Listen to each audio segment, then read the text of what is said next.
So, let's talk about investigative fiction. In other words, detective stories, everybody's favorite. And of course, we cannot talk about this without mentioning the star of the show, the detective. So, in order for us to learn how to write such a story, we need to talk about characterization. So, what exactly do you have in mind for your story? Or rather, who? A Sherlock Holmes inspired middle aged man, a woman, maybe a teen, or perhaps a gang of meddling kids? Once you have that figured out, it's time to branch out into deciding the personality of our imaginary sleuth. Think about their strengths and weaknesses, and that will help you build up your story. What are they good at, and how does it help to catch the culprits? Or how bad are they at something, and how that hinders the investigation?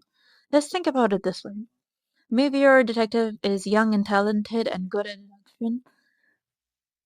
Let's think about it this way. Maybe your detective is young and talented and good at deduction and finds out clues like nobody's business, but they are too trusting, too innocent. And when the criminal or their cohort sense they're about to be caught, they might give the detective a friendly nudge in the wrong direction, throwing off the whole investigation.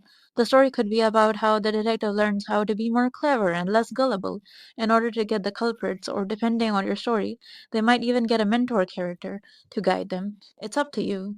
Though I would suggest that the main character should be proactive in their own though I would suggest that the main character should be proactive in their own journey eventually, making them endearing to the readers.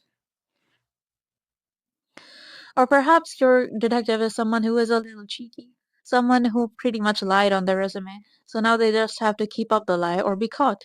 The stakes would be quite high in a story like this, because the character's honor and public safety would be on the line. Maybe your detective is someone physically weak and they have to deal with the dangers of facing dangerous people while also being even more vulnerable than the average person. This could add a lot of dimension and drama to your story, especially if they end up hurt. Lastly, I want to talk about motivation. What is the incentive of our detective to be doing this dangerous job? An interesting thing I found out while researching for this video was that the criminal, of course, needs a motive for their crime, but but the detective also needs a motive to enact justice.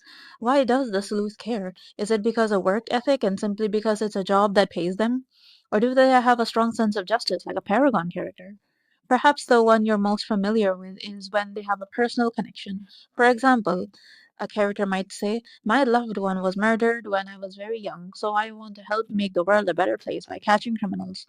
Or even a darker variation of that would be, "My loved one was murdered, so I want to eradicate all the villains."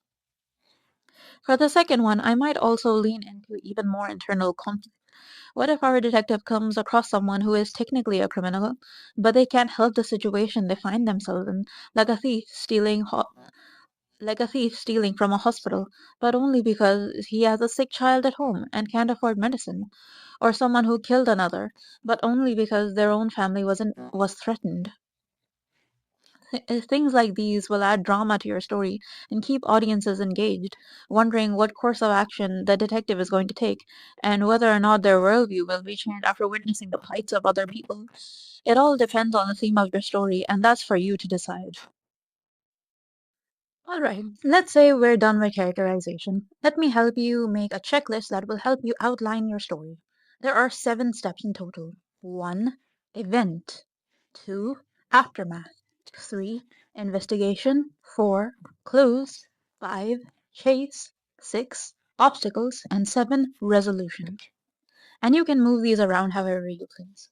So allow me a moment to explain these headings I just shared with you. So when I say event, I of course mean the incident of the crime. Here's where you will decide what your novel is going to be about. Is it about a murder, a theft, a kidnapping? You get the idea. Next, I said aftermath. Here is where you can explain the immediate reaction of the surrounding people.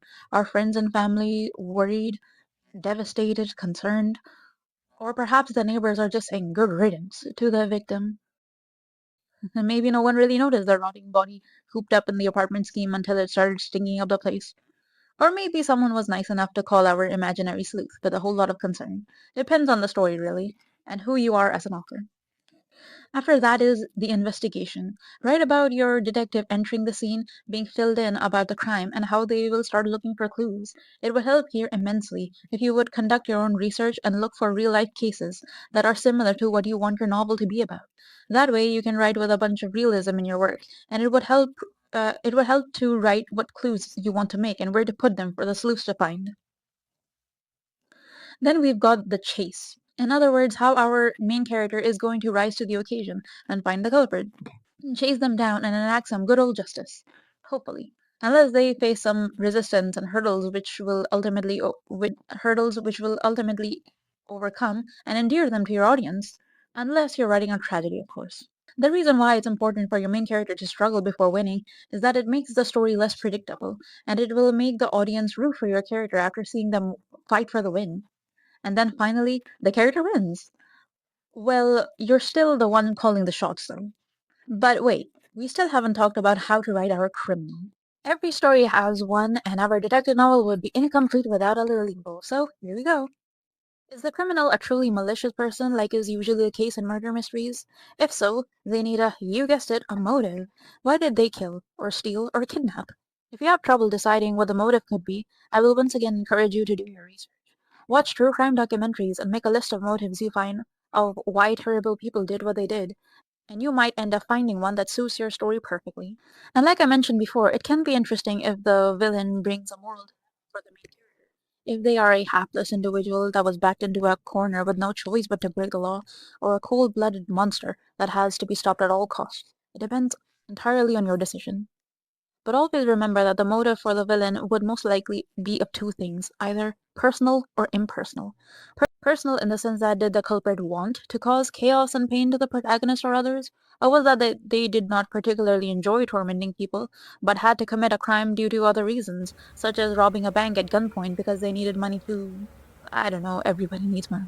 An example of an obstacle that the detective could face could be that the dead body that they were investigating was poisoned, as reported by the forensics reports.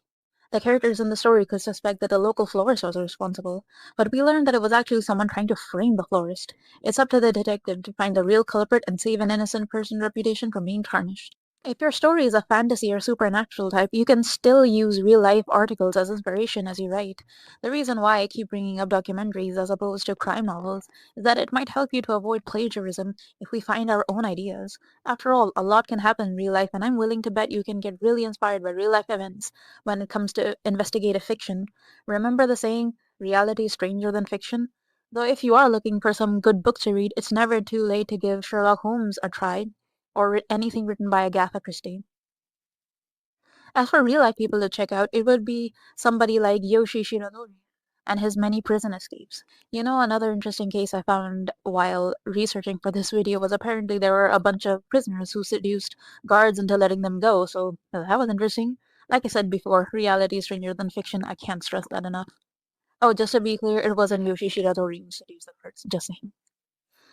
So to summarize what we need to do in order to write our detective novel is we need to decide who our hero and villain will be and what their personalities and motives are. Then we can move on to placing them in our story as the inciting incident takes place, like finding the body or discovering the theft in a bank heist. And then our sleuth can begin their investigation, look for clues and suspects, and zero in on our criminal.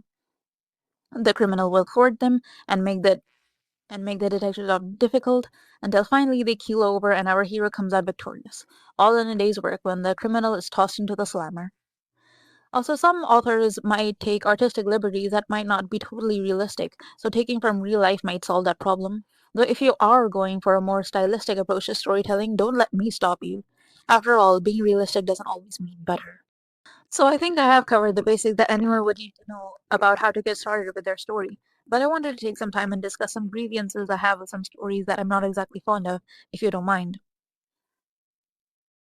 Sometimes I see detectives in stories that have the most convenient way to show how supposedly clever they are. Like they will be face to face with an opponent and they will just randomly say something like, "Ha, you had the so and so item in your pocket all along. That proves you're the culprit." But I'm left wondering how. How could you have known that? Do you have x-ray vision? Did you check the code beforehand? Did you see the culprit quickly slip something into their pocket? At the very least, can you give me a detection as to how you came to that conclusion based off of theory and evidence? Even speculation would be better than just the author randomly having the detective declare evidence without any kind of setup or payoff. And in short, the detective knows because the author wanted them to know, and that is not how the best detective. In other words, the character is smart because the author told me they're smart, even if I don't necessarily agree. If you have ever read any Sherlock Holmes short stories, you will see that Sir Arthur Conan Doyle gives all the evidence as Sherlock Holmes discovers them. It's up to us whether we can try to solve the mystery ourselves or wait for Sherlock Holmes to tell us his deduction. When Mr. Holmes gives evidence A, B, and C, we have a setup, and it builds suspense, which is relieved when we are then given the final deduction. In other words, the payoff. None of this comes out of nowhere. Half the fun of reading detective stories is that audiences can engage with them too. One might argue that they want to write a story that is more secretive and mysterious, to which I would recommend you read And Then There Were None by Agatha Christie. I won't spoil, of course, but to be fair, this book has been around for years. But the main takeaway is that we are all given clues even if we can't figure them out. Once again, it's proper setup and payoff. Give the audiences the clues, but have your detective figure it out. Sometimes the fun for the reader is exactly that they try to solve the mystery themselves. It would take away the fun if the author just randomly decided that they want to reveal their hand in the most anticlimactic way. And most of the time, the tragedy is that they actually thought it would leave the audiences stunned by how awesome they thought their writing was. Also, I just want to mention that some older stories can have some dated or distasteful or downright bad topics within them, so please be vigilant when you are looking at them for source material. You can look online before committing to reading them so that you can know what triggers might be in them. Or you could just read fiction from more recent times to avoid this problem altogether, since newer titles wouldn't write in harmful stereotypes. Hopefully. And with that, we've made it to the end of the video.